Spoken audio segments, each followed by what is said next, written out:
আমরা এখন জানবো বাই এবং উইথাউট যুক্ত সিম্পল সেন্টেন্সটি কমপ্লেক্স করার সময় আমরা কিভাবে করতে পারি। আমি কয়েকটা সেন্টেন্স লিখেছি, দুইটা দুইটা করে চারটা লিখেছি।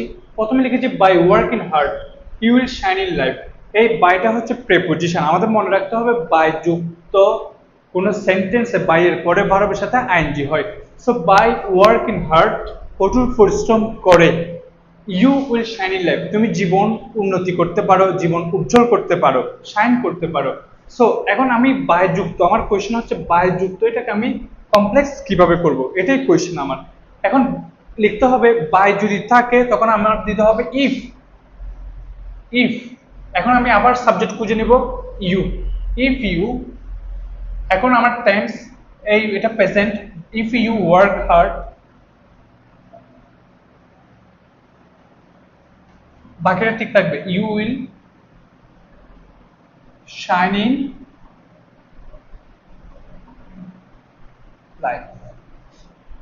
You will shine in life এটা হচ্ছে ফিউচার ইনডিফিনিট, কিন্তু আমার এখানে কি প্রেজেন্ট ইনডিফিনিট দিতে হবে। If you work hard you will shine in life, এগুলোকে কন্ডিশনাল বলে।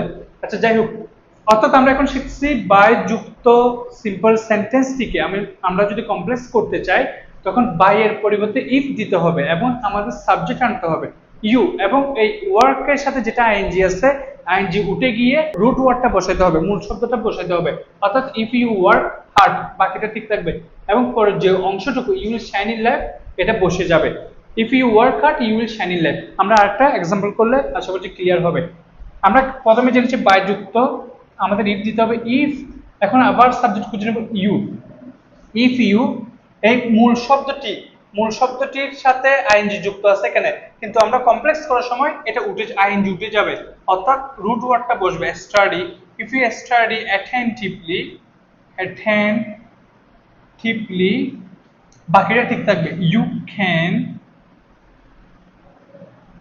Make a good result. আশা করছি আপনারা বুঝতে পেরেছেন ইফ বাই এবং বাই যুক্ত সিম্পল সেন্টেন্সটিকে কমপ্লেক্স করার সময় কিভাবে করতে হবে। এখন দেখেন without working hard you will not shine in life. Without এটা হচ্ছে প্রেপোজিশন এবং এই প্রেপোজিশনের পর ভার্বের সাথে আইএনজি, এটা আমরা জানি প্রেপোজিশনের পর ভার্বের সাথে আইএনজি হয়। আপনারা চাইলে নোট করে রাখতে পারেন, লিখে রাখতে পারেন। Whatever, without working hard you will not shine in life, আমরা এটা দেখতেছি negative word. Without working hard, কঠোর পরিশ্রম না করে, you will not shine in life, তুমি জীবনে উন্নতি করতে পারবে না কিংবা তোমার জীবন উজ্জ্বল করতে পারবে না। হোয়াটএভার, উইথাউট যুক্ত, এখন আমরা ঠিক সেম ইফ দিব। এই ইফ, এখন আমরা সাবজেক্ট আনি ইফ ইউ। এখন এটা যেহেতু নেগেটিভ নট আছে তারপর উইথাউট আছে, তখন আমাদের এটা নেগেটিভ দিয়ে করতে হবে। অর্থাৎ ইফ ইউ ডোন্ট লিখি আমি, if you do not work hard, এতটুকু দেখেন। If you do not work hard, এখানে আমি কেন ডোন্ট আনলাম, কারণ এটা হচ্ছে negative sentence. Without working hard you will not shine. আমরা যদি ইফ ইউ ডু নট লিখি তখন আমাদের বুঝতে হবে এখানে কি আছে, উইথাউট আছে। If you do not work hard you will not shine in life.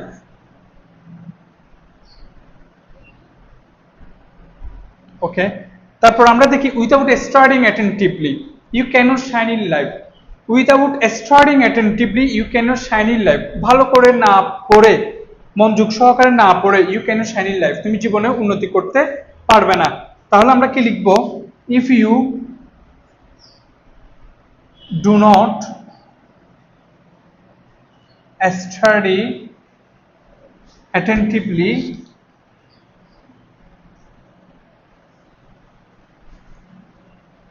you cannot shine in life। আমরা চাইলে এটা চেঞ্জ করতে পারি, you cannot shine in life না দিয়ে আমরা লিখতে পারি you can not make a good result. আপনারা চাইলে এটা দিতে পারেন, যেমন if you do not study attentively you can not make a good result. আশা করছি আপনারা বুঝতে পেরেছেন কখন এই বাই যুক্ত হলে কি বসবে, ইফ, এবং উইথাউট বসলেও ইফ বসবে, কিন্তু এখানের মধ্যে একটু পার্থক্য রয়েছে।